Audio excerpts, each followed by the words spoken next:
Here in Philadelphia on Wednesday night, the Mets lost their fourth in a row. The Phillies taking the first three games of this series with a 3-2 victory, and this one ended on a bizarre play. We'll get to that in a moment.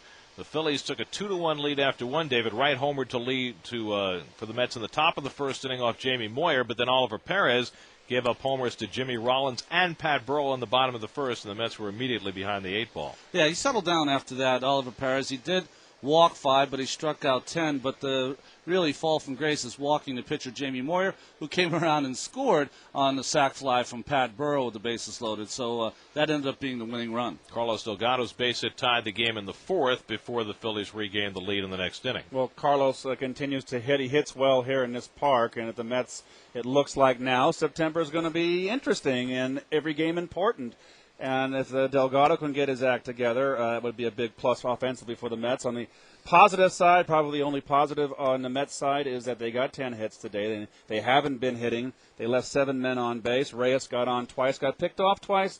But if you're going to look for any positive out of this, it's the offense got the 10 hits. Well, it was a 3-2 game going to the ninth. Brett Myers, who pitched 2 innings to get the win yesterday, came on to try and get the save. And with 1 out, back-to-back base hits for the Mets, and Marlon Anderson got a base hit to move Andy Chavez, a pinch runner, over to third. The Mets had it set up. Sean Green came up, first and third and 1 out. And what happened next, you don't see very often.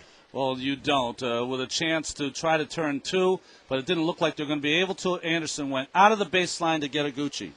And you saw right there, Marlon was clean in his slide as far as being close to the base, but he used both his hands to push Iguchi, and that's interference. It was a proper call by C.B. Buckner. The game's over. And, of course, the shame of it was that the Phillies probably would not have turned 2, and the tying run Chavez would have scored from third without that overly aggressive play by Anderson. Yeah, the play there, the Mets are arguing that, leave it in the hand of the ball players. Don't let the umpire decide the game. But I think, Buckner made the right call. It just it was one of those plays that if Marlon sees it, I'm sure he's going to think it's wasn't not a good play. And I think, the Mets lose another big game, 4 in a row now. So the Mets' lead is down to just 3 games over the Phillies in the National League East, and El Duque will try and salvage the finale of the 4-game series on Thursday afternoon. He pitches the day game, 12:30, coverage on SNY.